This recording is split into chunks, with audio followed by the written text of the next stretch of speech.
I don't see Chris. Yeah, his though. head All just right, popped welcome up. to BTS. I got a special guest here. Brian Farrell's going to say hello. Say hello. Talk about how the week went. Hi, folks. Had a great week. Everything went well, and happy to hear that we're moving in the right direction. You guys have a good night. There's Thanks, Brian. Say hi, Jack. You're on TV. You're going out to the club right there. There you go. Jack's. A lot of them probably don't know it, but Jack probably did as much work as Brian did down at the club, getting it ready for us. Thank you, Jack. Thanks, Jack. Give the thumbs up. There you go. I'm going to pause it.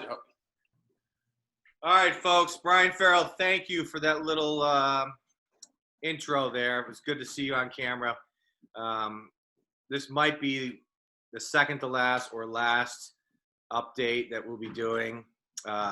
Please send feedback as far as how you thought this went, how informative or mostly uninformative.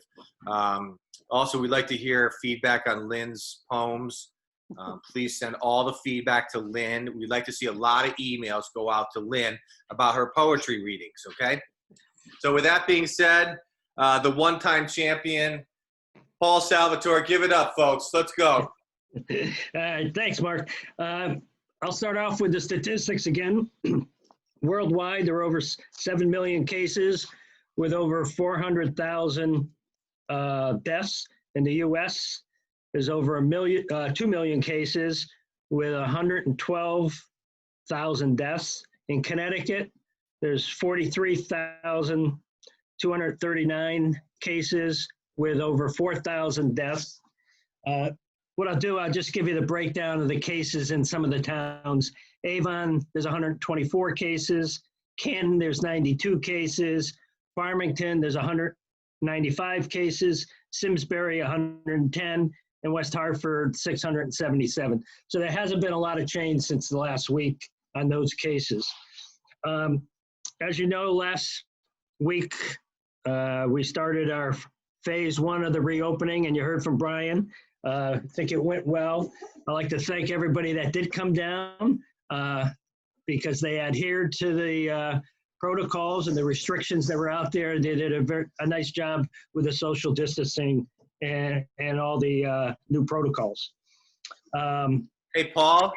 Yes. We noticed that the president's son was not wearing a mask. Did you address that? Yeah, actually, when you're at the club, wearing a mask is when you're in close proximity of others that aren't in your own household. And if you notice, they were, 6 feet apart and all. So really, the mask, you need to have when you're close proximity with people. Okay? And then when you're actually going into the club itself to the bathrooms. As I said, we reopened last week. We did, I hope everybody got the e-blast, that we did adjust the hours based on feedback from some of the folks that were there, as well as the ambassadors that were checking people in. And then the new club hours are going to be this week, 5 to 9. And Sunday will stay the same. We are working very diligently on our next phase 1A, which will begin June 15th. So we'll be getting an e-blast out to everybody later this week with some of the changes. The hours will change. We'll be offering beverages and food as well. The state has changed the outside groups to 25 outside, so that has helped us. So we'll be making some changes, and you'll see that in an e-blast going out shortly. And then our phase 2 will begin when the bocce season begins. That'll be July 7th. We're going to continue on our format of being a couple weeks behind the state, but it gives us time to make adjustments and changes. And I think rolling it out the way we're rolling it out is a logical basis for us. The one other thing I wanted to mention, we had a long discussion with the with Lynn and the ladies, as well as the men's board, and we've decided that we are going to cancel this year's family picnic because of the numbers that would be required. You know, we've got over 200 plus members that usually attend. A lot are in the critical 60 and above area. So we are going to cancel this year's family picnic, and we'll have a great one next year. But a lot of people were asking, so we just wanted to clarify that and not leave it hanging out there. It's just too many people and too many people in the protected age groups that we want to make sure stay healthy and safe. So again, this year there will be no there'll be no club picnic, family picnic this year. And I think with that, Lynn, I'm going to turn it over to you. All right, Chris, thank you. We have been contacting all the ladies in the auxiliary, and everybody's doing good. We're going to start weaning them off the phone calls. But I want to encourage you all to call us just to chat, or if there's something that you need that we can help you with, please do so. I also wanted to thank everyone who sent very kind emails, cards, phone messages, and donations in response to everything we've tried to do, including the members helping members. So thank you, all of you, for your kind words. There will not be a meeting in July or August, so we'll see what happens in September when that comes around. And people requested that I do the toilet paper again because they didn't get a very good view of it. So please tell me if this is in full view here. So here's a normal toilet paper roll, and this is what I received. Do it this way, you can see how tiny it is. I have decided that this must have been what they did with all the airplane toilets paper that they didn't use because the planes weren't flying, because it's the only thing it would fit into. However, the value is not in the toilet paper, it's in the leftover roll. I cannot squeeze this shut. So some of you may receive bird feeders this Christmas. So you just put peanut butter on it, roll it in bird seed, and hang it from a tree. So look out in your stocking this year. I have 10 of them. So hopefully that was a good view of the toilet paper. I have my final poem. Life is a waiting game. We've learned that lesson well. How this will all play out, only time will tell. Summer's finally here, and we wend our way through phase one. Plans for family finally underway to start to have some fun. As food and booze come into play, it'll feel like we did this only yesterday, but we've only just begun. Hope to see you soon. The end. Very good, Lynn. Okay, Paul, in other news, anything else? Chris? Chris. That sounds like a tiny honey report, Mark, if you want to know what I think. I'll be here all day. So let me see, I got some notes. First, I'd like to take the opportunity to thank all of the scholarship committee for all their hard work and congratulate all the awardees. There will be an upcoming Zoom call, which we'll show everyone next week, featuring the winners. We had some great candidates this year, so look for that next week from the PTS Entertainment News channel. All right, so last week, let's do a little quick recap as we can for last week's opening of the club. We did not have this many people at the club at any point last week, just so anyone knows. To Paul's point, people were wearing their masks, right? So you had Fred, John Battistoni, 50-year member, comes down. It's the first time in 50 years he's probably followed the rules.